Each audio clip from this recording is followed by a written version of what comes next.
Great. Good afternoon, everyone. Today is Friday, April 11th, 2025. We want to welcome you to our monthly diabetes wellness webinar. And I'll go through our initial information. So again, we do this wellness webinar once a month, typically on the second Friday of each month. And I'm going to introduce our wellness program team. Kamal Erkin is our chairman of United Medical ACO. I am Donna Gunkel. I am the director of clinical integration. We have Dr. Hundle, who is our program director. He's one of the endocrinologists with First State Endo within our UMACO network.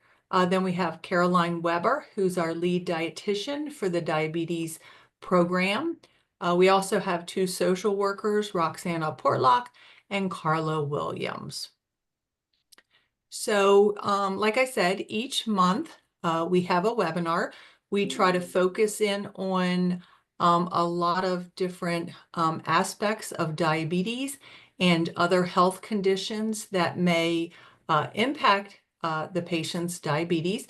So we bring on guest speakers from a variety of specialties such as endocrinology, cardiology, nephrology, podiatry, as I mentioned, our social workers, physical therapy, and many more.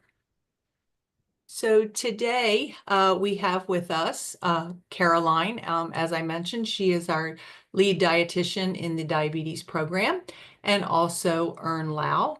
They are going to be our presenters today. So our topic today is Beyond Counting, how intuitive eating supports diabetes control. So with that, I'm going to go ahead and turn it over to Caroline. Awesome. Thank you, Donna.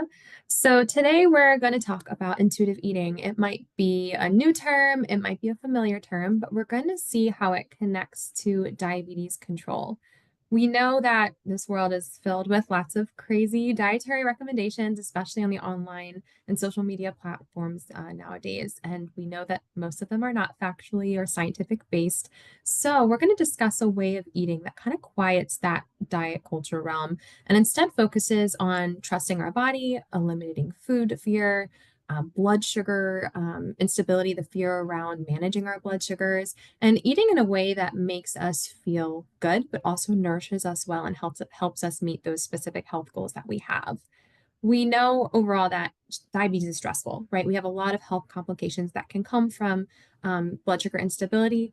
We also know that eating can be stressful in controlling our diabetes as well. So we're going to talk about ways that we can help reduce that stress overall, because there's a substantial amount of literature that backs up intuitive eating. It's research-based and it comes with really applicable tools and principles that we'll walk through that will help guide us not only make healthier food choices for ourselves and our bodies, but really tap into the reasons behind why we eat, how we can eat in better respect of our bodies, how we can move our bodies well in a way that supports all of our health needs.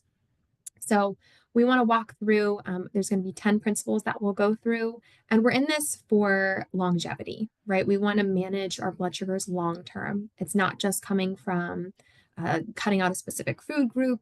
We're here to listen and learn and adapt for what our body needs specifically, because we're individuals. We each have different complicated health needs. So the intuitive eating principles that we'll walk through will really help us kind of navigate that and in finding a personalized approach for how we treat our bodies, how we fuel our bodies, and how we feel about different food choices that we make as well. So what is intuitive eating? So intuitive eating is an approach based off listening to your body's natural cues for hunger, satiety, cravings, rather than following external food rules or cues and restrictive diets.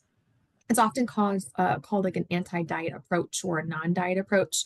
And it was developed in 1995 by two registered dietitians, Evelyn Triboli and Elise Risch. And so we want to make sure that we do it justice by talking about it, because it's the idea that diets don't work, right? We've seen, the constant weight cycling that most diets nowadays give you, right? You'll do really well, but then it's really unsustainable. And then you'll gain the weight back once you're unable to maintain those, rigid structures that diets often put you through. So it's ineffective in the long run, and we're much more complicated beings than calories in, calories out. It doesn't work that simply. So we're in this for sustainability, but we also want to limit the guilt and shame and feelings of failure that come with that dieting aspect and that dieting mindset. And so we also know with that dieting comes intense cravings, feeling like that last supper, we have to overeat or binge eating. Slower metabolisms, your body's going to adapt to prepare for that self imposed famine. Maybe we're even overusing caffeine and energy drinks because we're feeling so depleted and tired because we're not nourishing ourselves well. In severe cases, when we're struck within that dieting culture, we see eating disorders like anorexia, bulimia, orthorexia, binge eating disorder, but even more commonly is disordered eating patterns. We'll talk about a few in a little bit about what does it look like to have an into like a disordered eating pattern, because you might recognize it's some of the things that you think about regularly. So we all start off as intuitive eaters. If you've noticed any toddler eating food, they will stop when they want to stop. They will eat whatever food that they feel like they want. So we're not born tracking calories. So it happens when external food rules or cultural society norms start kind of intruding on those specific hunger and fullness cues. We're losing sight of what our body is trying to tell us, and we're trying to reestablish that trust in your body again. So, how do we get back to that? We'll go through the 10 principles that intuitive eating outlines, and it's not just a diet. It's an approach based on eating to your internal cues, whether it's physical, emotional, or other influencers. But those needs are recognized and they're acknowledged, and we have more awareness of it. So, as I mentioned earlier, we're trying to find ways to limit those feelings of shame, of guilt. So I was so bad this weekend. I need to be good on Monday, or I have to finish my plate in order, to move on to the next thing. Don't eat past 7. I hear that one. I hear that one a lot. Or becoming maybe a vegetarian or a vegan or eating gluten free because that's how you dictate health, not because you have a medical necessity or need for it. So how it works is it's the complete opposite from, a restrained eating pattern. It focuses on hunger and fullness. It might be physical hunger. It might be caused by emotional or external triggers. It's flexible. There are no restrictions, no specific types of foods to eat, amounts, or specific meal times.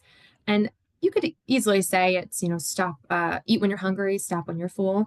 But it also takes into account that there's other needs for hunger, right? There's our appetites and cravings are continuously changing. Olfactory, you smell something, you see something, you hear a sizzle in a pan, right? Those external cues also play in a role in what we're craving and what we want to eat. So we also want to bring awareness to that as well. An important note for intuitive eating is also that weight loss is not the focus. So it's a big shift from most dietary patterns we see now, where weight loss is the ultimate goal. But eating in excess of calories can occur from emotional cues. So maybe if we learn to respond appropriately to emotional cues, we might see some weight loss, but it comes as a side effect. It's not the main goal in the intuitive eating practice. One last thing is that there's a little bit of a difference between mindful eating and intuitive eating. Those can get confused. Mindful eating is, maybe we've been watching TV and we just looked down and didn't realize we ate our entire meal. We are going into that with the opposite of mindful eating. When we're looking at it, not acknowledging that we ate it, we want to be present in that moment. So that's mindful eating. Intuitive eating involves mindful eating while taking note of the physical and emotional sensations you experience while you're eating. So it kind of takes a step up to that mindful eating where we're asking ourselves different questions. We're in tune with what our body is specifically telling us while also being present in the moment. So here are our 10 principles that we are going to walk through. You can follow them in any order that you wish, but they really do build upon each other. So it's very helpful to have follow them in order, but you could absolutely start anywhere you feel like you would be comfortable. There's reject the diet mentality, honor your hunger, make peace with food, challenge the food place, discover the satisfaction factor, cope with your emotions without using food, respect your body, exercise, feel the difference, on your health with gentle nutrition. So Ern is going to walk us through the first couple of principles and kind of start us off on talking about what some of these things really mean.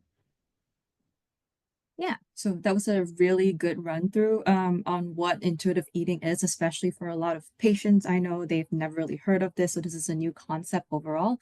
The first principle is to reject diet mentality, especially since the core of intuitive eating is supposed to be this anti-diet approach. It is definitely a lot easier said than done, but it is a very crucial first step because when weight loss is no longer the focus or end goal, prioritizing self-care and self-love and sort of healing that relationship with food becomes a lot of a more of a clearer target. I like to give this example with my patients where if you think of a professional athlete and how they pick their food, they see food as fuel so that they can perform better, they can lift more, they can run faster, they can be better at their sport. Versus, the regular everyday Joe is most likely looking at, eating within calories just to lose weight. And so this good or bad relationship with food ultimately will determine your eating behaviors. And so it really has to be addressed first. It's going to take a lot of time and practice to come to terms, especially in today's world, with the fact that weight does not equal health. Fact of the matter is that we know that diets do not work. Lots of research has shown that through any kind of restrictive diet, the weight loss is often rapidly regained, like what Caroline said, when you are no longer able to sustain the diet and it comes back, twice fold, thrice fold, and it's oftentimes a big mental blow to you. So we see that they are not sustainable, one, and they often do more harm than good, metabolically as well as mentally. So here are a couple of steps to kind of start rejecting the diet mentality.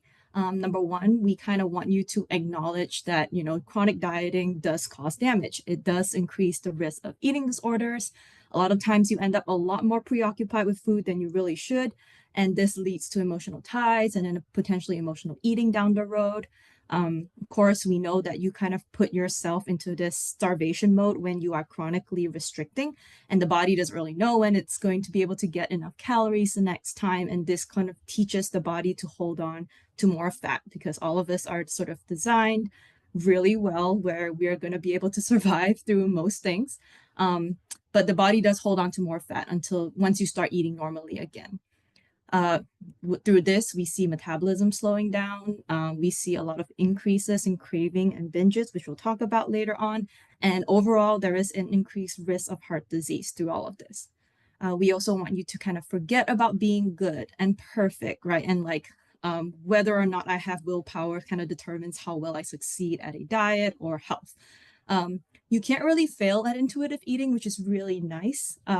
So technically, we encourage approaching every challenge, every setback as a learning experience, especially in the intuitive eating world. So we kind of want you to ditch the scale, ditch the diet essentially, and other external forces that regulate your eating, that tell you that like this is right, this is wrong, you should feel this way after certain foods. And of course, we really, really encourage you to be compassionate towards yourself. Just because we're all human and life will throw curveballs and provide ebbs and flows, and you're not expected to be perfect. Like, that's a really important part about this. All right, the next principle is to honor your hunger. Like what Caroline said, and we see this, we all start off as intuitive eaters. We see this from babies, toddlers. Hunger is really primal and instinctual, and they know when they're hungry, they know when to stop drinking, eating when they're full and satiated, and you're not going to be able to force a toddler or a baby to kind of continue when they're done. This shows a lot because that means that internal cues have been built in to us as human beings, and we should really learn how to honor that. And most of us have sort of lost touch with that from a lot of external cues in life. When we restrict ourselves and ignore these hunger cues, we eventually sort of hit a point of desperation for food. The moment we have the ability to sort of obtain food in this ravenous sort of desperate state, essentially, we tend to be out of control. We're oftentimes, trying to get as much food down as possible just to satisfy that instinct to eat.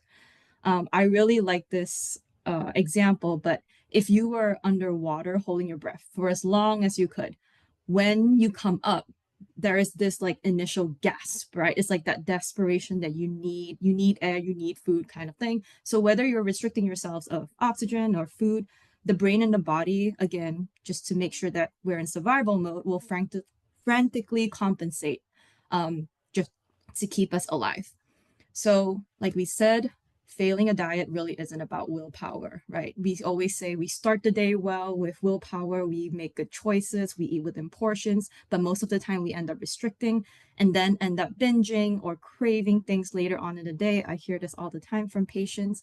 That's just your body's natural response to being restricted and deprived. I always tell my patients, I don't blame you, and you can't blame yourself or your body for being hungry if you've not fed it enough earlier in the day. That's just not fair, right? Because you wouldn't put that upon a child or anything like that. We also find that when you are that hungry, eating becomes mindless. It's really difficult to make decisions when hunger is sort of the main decision maker in the moment, right? The brain is so hyper focused on getting calories in. We're not able to slow down. You don't really taste your food. You're not really enjoying your meal. You're just sort of trying to satiate this instinct. So a couple of steps on how to start honoring your hunger. Eat when you're hungry. The body, so that the body sort of knows it has consistent access to enough food all the time. And it's going to take a little bit of practice if you're someone who tends to skip meals and we don't really have, timing in terms of meals throughout the day, but the body wants to learn your meal patterns. It wants to help you by releasing digestive juices and hunger hormones and insulin, all in anticipation of food coming in.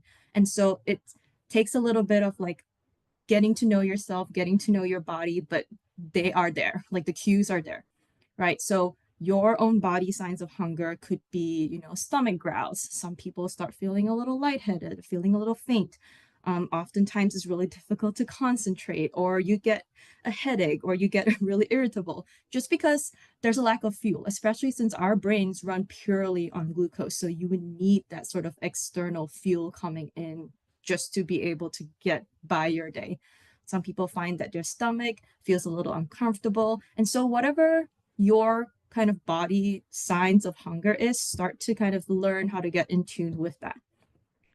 Of course, check in regularly to assess your hunger level. Also understand that, hey, it takes a regular normal stomach about 4.5, 5 hours before it's pretty much ready for food again after a proper meal. So understand the timings, understand your signs. There is a hunger scale that we can learn how to use, which Caroline will go over in a little bit when you are thinking about how full you are, or satiety cues and things like that. Of course, being tactical about your meal time. So don't get overly hungry or ravenous either with timing, or just making sure you're not restricting yourself earlier in the day. And there are many, many types of hungers, right? Where, like what Caroline was saying, where you are taste something sounds like it tastes good, or you are being really practical about it and, planning a tactical snack. That's like my favorite thing to encourage patients, where you may be eating when you're not fully hungry yet, just because it makes sense in your day. Like if you have lunch at 12 and dinner at 6 or 7, and not having anything in between would lead you to be extra ravenous by dinner time. So have a tactical snack at like 4. And then of course, there is also emotional hunger, where you're just eating to sort of suppress uncomfortable feelings. The third principle is to make peace with food. So there really isn't any good or bad foods. We sort of put these labels on. They're just differences in nutrient density of foods, which of course over time in different quantities can lead to different consequences. And I think learning that language and really talking with yourself about this language is going to be important as to how we look at foods, because most of us sort of put foods on a pedestal, right? There's this psychological deprivation, and it has a big or bigger effect, honestly, than like a biological deprivation. Just because when we're told we can't have something, our brain's just like locked in. And we see this again with children. It's like telling a child they can't have candy all year round, it is bad for you, and then we expect them not to overdo it when Halloween comes along, and you give them a basket and say go for it and collect all the candy in the world. And so just the threat of deprivation is strong enough to kind of make us uncontrollably overeat. And if there's no threat of deprivation, whatever it is, it loses its novelty. And so once we take it off the pedestal and sort of have it around, it's not as exciting, it's not as special. And that allows us, I think, to enjoy it a little bit more. the way to kind of stop this cycle of, restricting and binging, or like putting foods on pedestals, if you will, sort of give yourself unconditional permission to eat. The idea is to kind of find food neutrality, and this allows a lot more objectivity with food. So how do we make peace with food? Here's like a couple of things you could do. Make a list of foods that you like. And a lot of us have a list of like yes foods and no foods, or I shouldn't foods. And put a check by foods that you are comfortable eating, and then circle the foods that you're like, ooh, this is bad for me, or, I can't have it all the time. And give yourself permission to eat it one at a time. And every time you have one, check in with yourself and say, hey, is it as great as I thought it was going to be? Is it satisfying everything and that I ever dreamed of? Does it deserve that place on the pedestal? And if it does, then continue to give yourself permission to eat it, right? So keep enough of this like forbidden food, or, bad foods, if you will, in your home, so that it's always there if you want it. And then once you take it off the pedestal by doing that, it's again not exciting anymore, and then it doesn't have that same power over you. Go through this process with as many foods as you need to, and whatever pace makes sense. Okay. And then principle number 4, we want to challenge the food police. This works with making peace with food, just because we internally give ourselves a lot of negative food talk. So we put morals on food. The food really doesn't know the difference between good or bad. Do the types of food we eat affect how we feel? Of course, but our food choices don't make us good or bad, right? We're not great or better for eating vegetables, and we're not worse or a bad person for getting a donut or having some fries.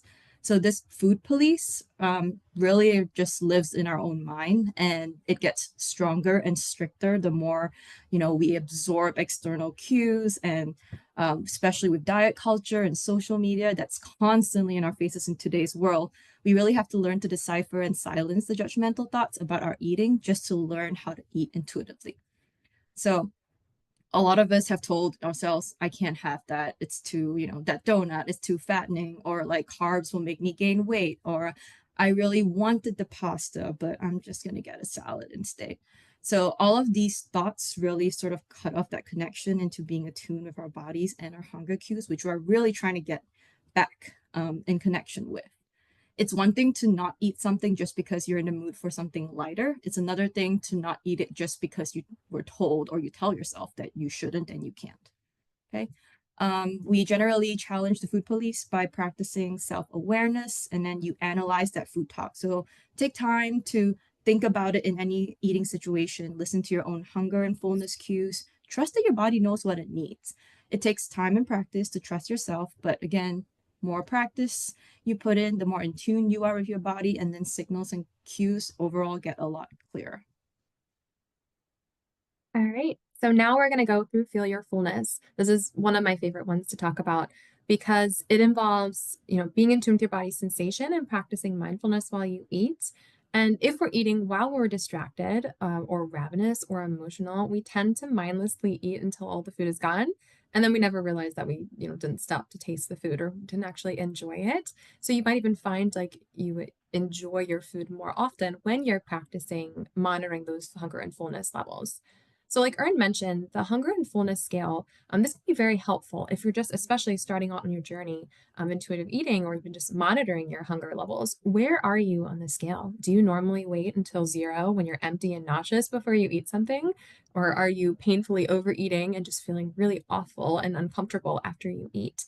The best place to be is between 4 and 7, right? Eating around 4, stopping at 7, but this is also flexible. So, for example, I'm not going to get to have dinner until later tonight. So I should probably have a snack even that, like, midway through the day, so that I'm not getting overly hungry before dinner, right? So this is going to help maintain those portion sizes. I'm convenience eating, or prepping for a time when I might be going a longer fast. So I might not be honoring the scale to exact numbers, but I'm thinking intuitively about where my schedule is going, using this hunger fullness scale as well, to help guide your eating. So it doesn't have to be a strict only eat at a 4, stop eating at a 7. You can go both ends of the spectrum, but we do want to avoid the 0 and the 10 going fully over to either end of the spectrum.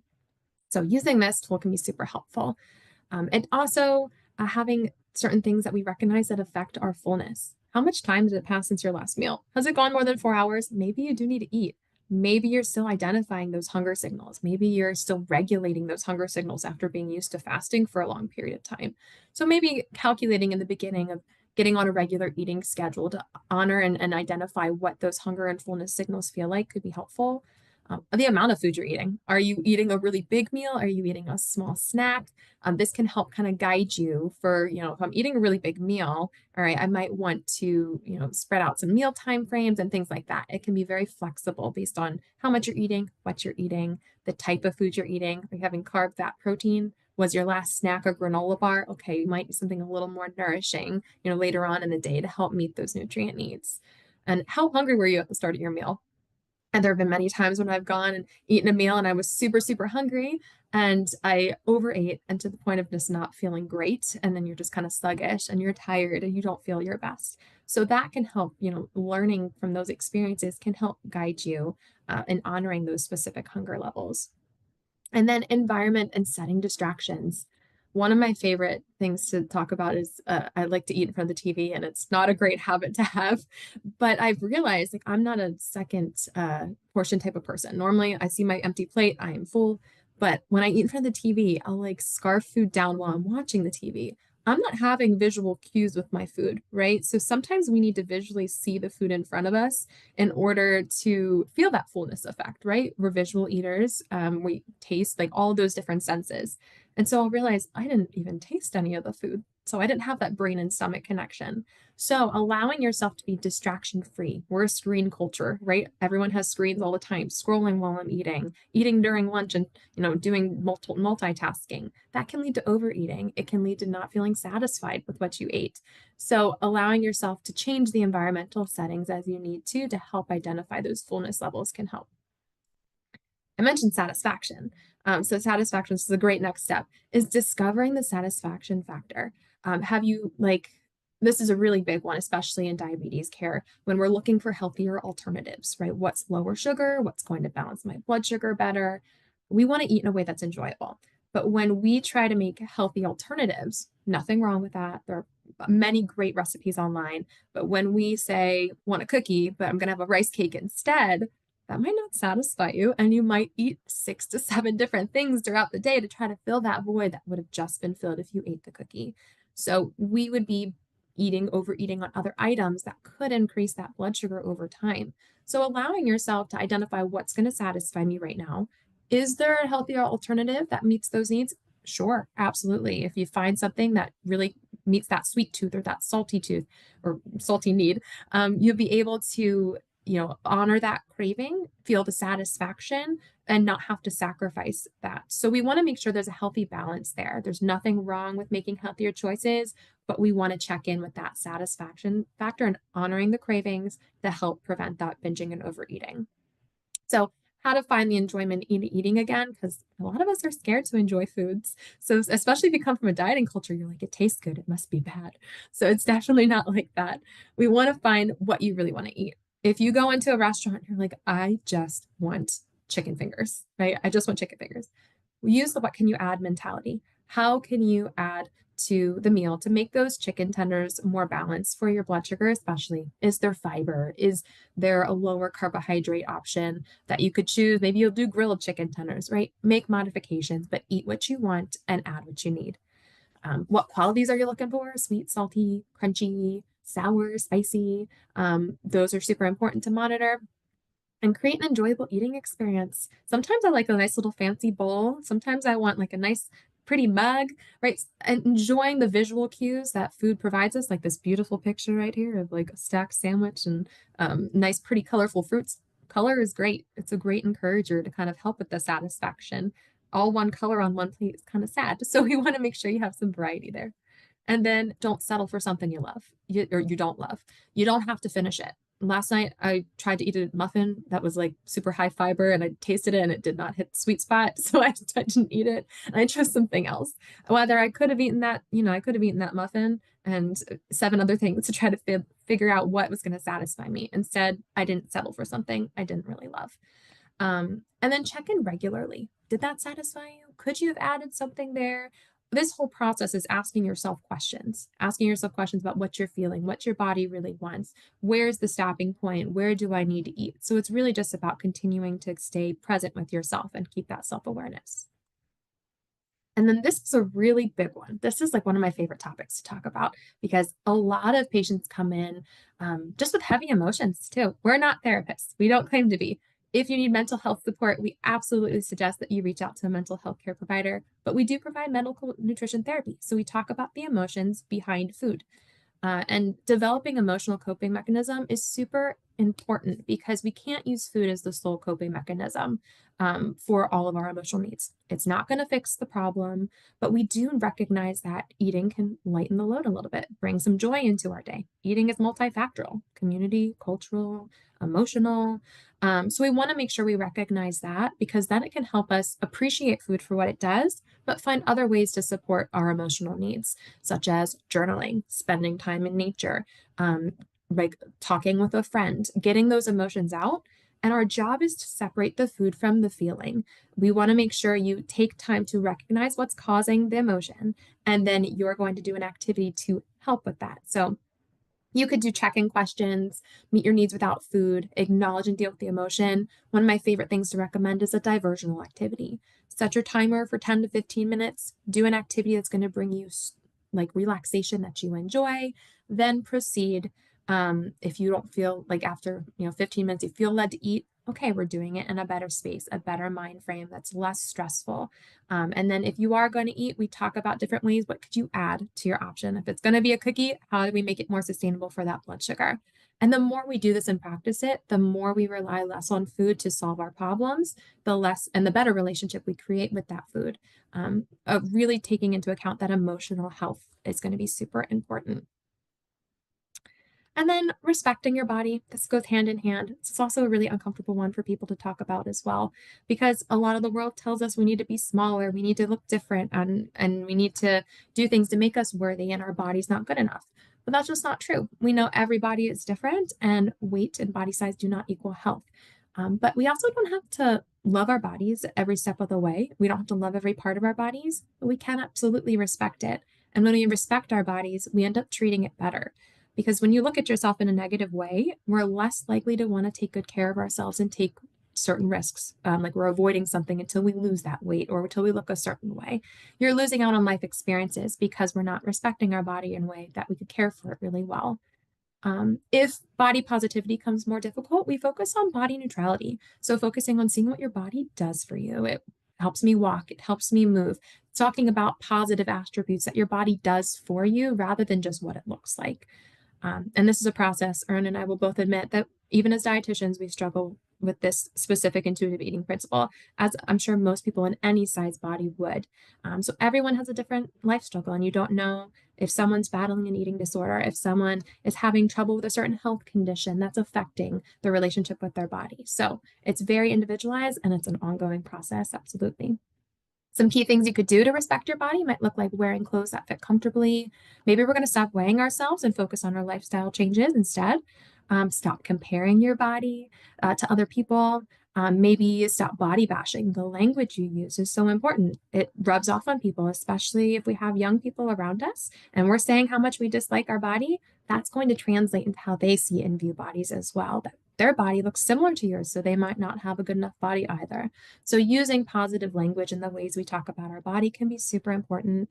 But most importantly, it helps us to be realistic. If we're maintaining an ideal weight, if that means, severely restricting and not eating enough, right, it might not be the best weight for you. So we want to be realistic about our goals, doing kind things for your body, maybe self-care times like stretching or walking or doing things that make your body feel good. Those small steps can really help build respect for the body.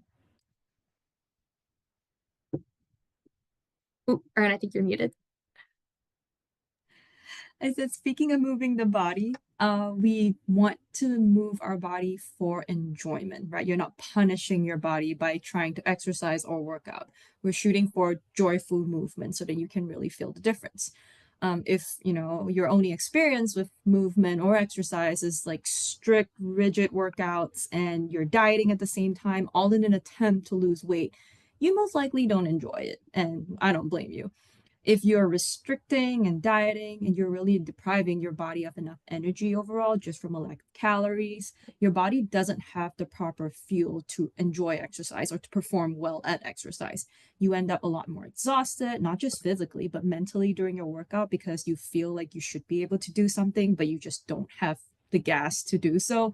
And that doesn't positively reinforce the habit, right? Because you don't feel good about it, you don't want to do it. And then it becomes this awful cycle. Once we learn how to eat intuitively and sort of fuel adequately, that's the important part that comes with intuitive eating, you will have the ability to sort of live more actively and enjoy movement. So, a couple of ways to kind of start enjoying movement and exercise is to really focus on how exercise just makes you feel throughout the day, compared to if you were to just sit around and do nothing. Most of the time, you will feel less lethargic. We always get a good boost of adrenaline and serotonin after movement, where you just get that, like some people call it the runner's high, where you just feel like your mind is clearer, the day looks a little bit brighter. So focus on those good hormones that you get and the good juices that you get essentially after a workout. We want to stop thinking about exercise in terms of how many calories did I burn? Did I do enough to get a certain amount, out? Because again, if weight loss is your sole reason for working out, you're very unlikely to continue to be able to do it long term, and this becomes a sustainability problem. We want you to look at exercise as a way of taking care of yourself. Exercise increases bone strength, it decreases stress. We see that blood pressure and the risk of chronic illnesses come down, lipid levels get better, your heart gets stronger with cardio, your lungs work better, metabolism gets up, especially when you're building muscle, you sleep better. All of these good things. Our appetite regulates a little bit better, which helps, especially if you're trying to practice intuitive eating. Then hunger cues and satiety cues become a lot clearer. All exercise counts. So it doesn't, a lot of patients tell me, oh, I didn't, sweat and feel like I was about to pass out from this workout. Therefore, it doesn't count as proper exercise. All movement counts, right? So whether that is a gentle walk for somebody, whether that is, a 20-minute Pilates session, whether that is a strength session for somebody, all movement counts. And again, we want you to enjoy this. Find what works for you, right? Get active in your daily life. Start small. For some people, that might mean I'm going to take the stairs when I'm at work today instead of taking the elevator. I'm going to park a little further away every time I go to the grocery store and get a couple more steps in. I'm going to go on walks whenever the sun is, shining, and I'm going to get a little bit of air out there. Choose a form of exercise that you enjoy. If you're enjoying it, the chances of you sort of sticking with it is a lot higher. Not everybody has to be a runner. For me personally, I absolutely hate running, and it hurts my soul every time I have to go on anything longer than like 10, 15 minutes. But there are other forms of exercise that I enjoy. And so you don't have to love the conventional exercises. Again, find movement that works for you. And then make movement a non-negotiable priority to yourself by kind of looking at exercise as a form of self-care. You're putting aside time in your day for yourself to care for yourself, because you're going to feel better after. And for a lot of people, it's just quiet time, just you and exercise, which is nice as a break in the middle of the day. And then, of course, like what Caroline said initially, as part of respecting your body, we want to be comfortable when we're working out. So pick comfortable workout attire, pick shoes that are comfortable, that fit, that make you feel good, because all of that helps the experience.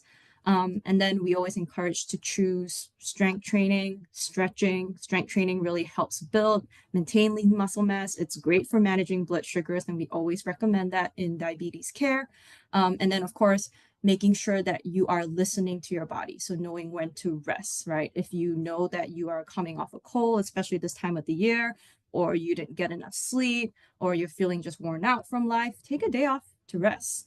We generally recommend that after any kind of strenuous exercise, like a weight session or a HIIT session where your body just is feeling a little bit beat, you should be resting for about 72 hours just to prevent any kind of injuries, allowing your body to recover. And of course, if you get injured or you pull something, it doesn't encourage you to stick to the habit. So sort of set yourself up for success that way. And our last principle is to honor your health with gentle nutrition. So we really want to focus on nourishing the body instead of restricting it. Just some basic pillars of nutrition to start with are, getting enough variety in to meet all of our nutrient needs. Have I met all of my food groups by the end of the day? Have I had, protein and color and fiber and carbs in my day just to fuel our body? The second pillar would be moderation. So it keeps us, or some people call it portioning, it keeps us from overeating, keeps us from undereating, gives us sort of guardrails for that. And then, of course, balance, right? Which is intended to be achieved over a period of time. We always say progress over perfection. We don't need to eat perfectly to be healthy. None of us are perfect. It is very normal to not want to have to cook a perfect meal every single day. And that's not expected of you, right? One cookie, one pizza night is not going to ruin your health. It's not going to change things on the grand scheme of, of life. And at the same time, one workout or one serving of vegetables and one good day is not going to kind of flip everything and make you the healthiest person in the world either. So consistency and sustainability is going to be key. Couple of nutrition principles that you could kind of put into practice is, of course, we encourage lots of fruits and vegetables, lots of color, lots of fiber, vitamins and minerals. Just a basic approach to a healthy plate. When you're picking fats, try to go for unsaturated fats, nuts and seeds. Try to limit saturated fats from your animal products. Make sure you're staying adequately hydrated. Try to limit sugary foods and sugary beverages. Try to pick whole foods over processed foods. And then, don't smoke too much, don't drink too much, just like basic nutritional things. But it's gentle principles as a way to sort of honor your own health, because you feel better when you kind of follow these rules.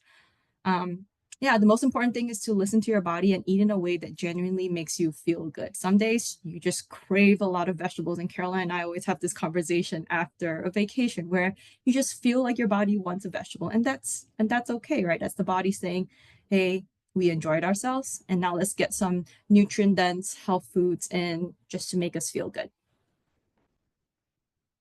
So as we've learned over, all the principles, there are many benefits to intuitive eating. They actually have been very well documented and researched by the authors of the book. And so we'll put, I think, some resources at the end if anybody wants to kind of look into them. But we see an improved relationship with food. People are less guilty, they feel less shame with eating. There's a lot of decreased rates of eating disorders and disordered eating. People are binging less, they're less preoccupied with food. We see physical health benefits, we see mental health benefits, people feeling better about their self-esteem, their body image, they're not as stressed, their mood's a little bit better. And then, of course, sustainable health, which is the main thing we want. We want long-term wellness instead of like a temporary diet change. And we also see some benefits with blood sugar management, which Caroline will go over. Absolutely. So, how does this all impact our blood sugars? We talked a lot about what it is, but every single one of these principles has an impact on how we think about food, how we think about our body, what we eat, and how we use food and movement to meet our body's needs. So, by listening to our body, we can improve kind of portion sizing, naturally improving satiety, eating foods that make us feel full and satisfied long term helps us in the long run. Listening to those body signals. If you're dizzy, if you're tired, if you're feeling a specific way, it might mean we need to change something dietary wise. Just as similar as a low blood sugar, you feel those effects. You feel, when you start to shake or when you get sweaty with a low blood sugar. That's listening to those specific cues. So we want to do the same thing with our hunger, with our fullness levels, and our body awareness as well. We also see that we have that improved blood sugar control with mindfully, intuitively eating. So making better food choices to fit our needs, but also honoring cravings long term brings us better relationships with that food, which allow us to stop overdoing on those specific high sugary carbohydrate foods. Usually it's the carb foods that are restricted. So when we reintroduce those back in a food neutrality way, we're better able to be around them, to feel less out of control, and to have less overall stress, which I think everyone could agree we could use more of. So lower cortisol levels, lower stress hormone in response equals better blood sugars. There are external factors other than food impacting your blood sugar: sleep, mental health, whether you're sick or not, right? Those specific things aren't even food related and they impact your blood sugar. So lowering those stress levels, especially by decreasing cravings and emotional need for food and improving satiety, all those things are going to impact our blood sugar in a really positive way. Also, with the movement and respecting your body, creating a better relationship with those two things absolutely impacts the blood sugar levels. Moving helps to reduce those overall blood sugar levels, long term, especially. And having a better relationship with your body means we treat it better, right? We're going to do things that are kinder to the body that relieve that stress that we carry around. So we're going to see a better impact on blood sugar overall. So where do we start? Number one, reject that diet culture and listening to those body cues. And that could come with hunger, fullness, mindful eating, balanced meals, being flexible. This whole process is about being very flexible to your body's specific needs.